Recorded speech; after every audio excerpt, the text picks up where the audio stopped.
know the name of this drum? This was called a djembe. Djembe. And a djembe is a traditional drum that you'll find a lot throughout the world. But it's the primary drum that many folks in West Africa are using. People are using them in drum circles. The djembe is one of the most popular drums. Carved of wood, wrapped and tied with goat skin, sometimes calf skin. And the djembe is oftentimes used in order to tell stories, and the griot will use the drum to tell wise stories. So here's a perfect example of what a griot is teaching all ages in storytelling. So many, many grandfathers ago, there was a leopard king. And the leopard king was getting older. The leopard king did not have a wife, did not have any children, and so the leopard king knew that he needed someone to take over the kingdom for when the leopard king did what? Is that? Pass away. Everyone goes to death, right? Retire. Oh. And always say, I don't have to have death anymore. Like, I'm tired of running this kingdom, I'm going to retire. Okay? And so the leopard king was going to retire, but he knew that he needed someone wise to take over the kingdom. And so the leopard king made an announcement. He said, the first person who can take my walking stick and throw it high into the air and count to 10 before it hits the ground will get to become king or queen. And everybody in the village participates. And so, djembe also means gather together. It's a West African word that you'll find in many languages. And the djembe means gather together or all gather together. And so the leopard king shouted, play the ceremonial drum, which means everyone gathers together. And everyone gathered together. And the leopard king said, the first person who can take my walking stick and throw it high in the air and count to 10 before it hits the ground becomes the new king or queen. And everybody was like, oh, what? That sounds too easy. He must be playing a trick on us. And so the leopard king said, anyone ready to come up? And just then pushing through the crowd, of course, was the strongest man in the village. And he came up and he said, I will take that walking stick and I will throw it high into the air. And I will become the next king. And the leopard king said, here you go. And he handed the walking stick to the strongest man. And he shouted, play the ceremonial drum. Go.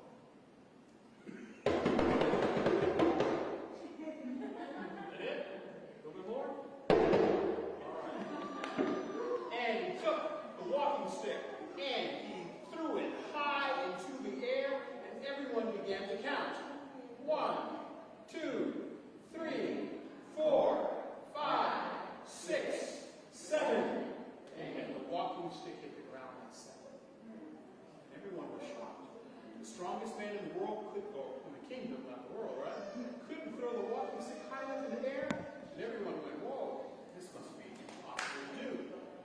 And just then, pushing through the crowd, was the tallest person in the village. The tallest person in the village said, I should be able to throw that walking stick high enough into the air and count to 10 before it hits the ground.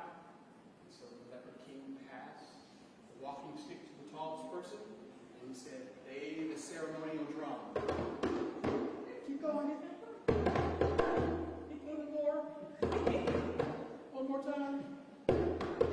Good job.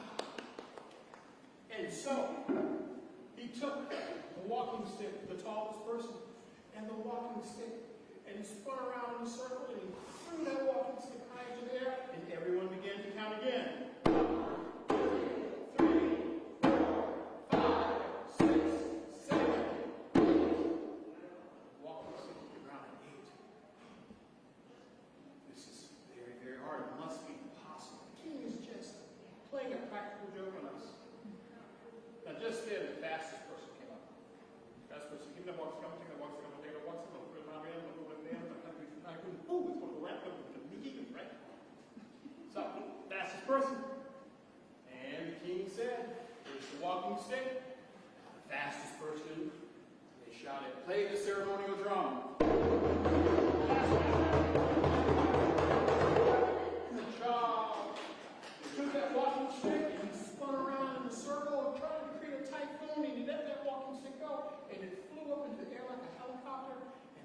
on and went higher and higher, and everyone started to count. 3, 4, 5, 6, 7, 8, 9. The walking stick hit the ground at 9. Almost hit it. And everybody said, this must be impossible. It can't be done. He doesn't want someone to become the king. And so just then, the tiniest, little teeny person came up wearing her Malcolm Carey lace and Maya and Fletcher shirt and said, I want to throw the walking stick in the air. And everybody started to laugh like some of you are doing now. And the leopard king shouted, don't laugh. I said, everyone gets to take a turn. And the little teeny person came up. The leopard king said, play the ceremonial drum.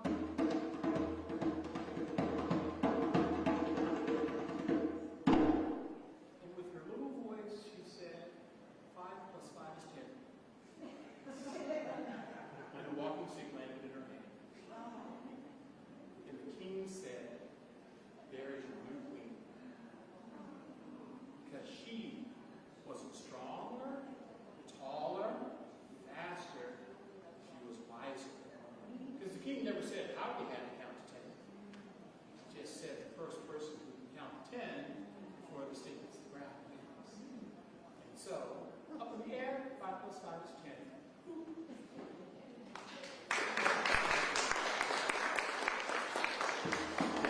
So that's the type of story that at Rio, or how teachers would tell stories many, many years ago. You don't need computers, you may not have paper and pencil, but in many cultures around the world, storytelling was the way you maintained education and taught history. That is one of the reasons why when many West Africans were forced to come here, these stories came with them. And these stories later transformed in Charleston area and along the Sea Islands into what you refer to as Gullah tales. And those Gullah tales are also the same stories that were appropriated to create the Brer Rabbit tales. And all of those stories that Disney used to run, Uncle Remus and Song of the South. They don't do that anymore. But the Uncle Remus stories and all of those were actually, the author of the book would follow many scholars realized that there was a really older gentleman they referred to as the uncles, which were those older men on a plantation that were too old to work anymore, but they stayed on the plantation and they oftentimes did little jobs. They had lots of freedom to move around, and they would tell stories. And so Uncle Remus would tell these stories, and he wrote these down, and he made a book, he made lots of money. But what he didn't understand, and what many scholars now know, is that Uncle Remus was actually giving clues to escape through those stories. So many of those stories and many of the spirituals that are sung, that many of the Europeans who were enslaving the Africans didn't realize that there were actually messages hidden, woven into these stories so that they could find their freedom. So many of the Brer Rabbit tales, when you read them, you'll find that they have a direct connection with some of these West African stories that have wisdom attached to it. Pretty cool, huh? And those are the reasons why we're doing these celebrations and we're trying to push back on the political structure that doesn't want to teach these lessons right now in schools. So that's why it's so important to allow our teachers to add those little anecdotes and not be fined $500 if they do. Right? Why not add that little anecdote? It helps you to understand that these were humans that had brains, that had civilization and creativity, and somehow they managed to persevere and survive. So this is one of my original stories. It'll help you understand these drums. You all remember the name of this drum? Phil, let's see the principal. Djembe. Djembe. Did you write it down? You don't need to let phone. Djembe. Modern technology. Djembe. Right. All right. Djembe. Now, this story is called The Boy and the Tongue Drum. Right? And so, one day, a young man helping his father out on the farm and helping his mother in the garden and taking care of the farm. The young man would finish at while he was sitting under a tree, a man came by playing a djembe. And then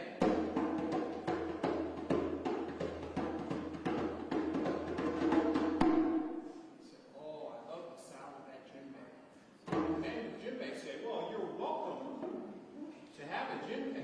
I actually have an extra one that I'm selling, and I would be happy to sell it to you."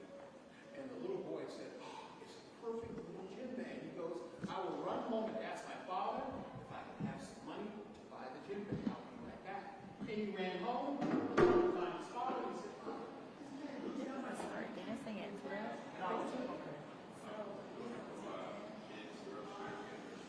Did you need to sit here? Yes, thank you.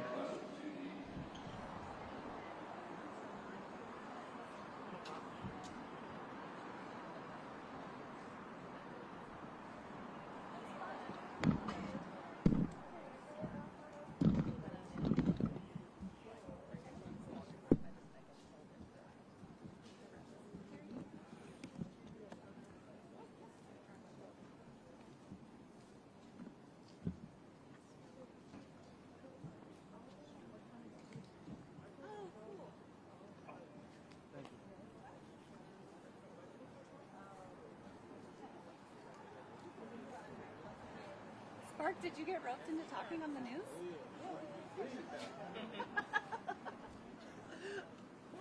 Oh, you don't have to.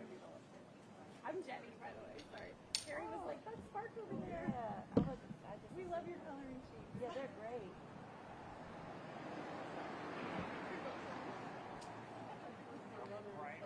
Okay.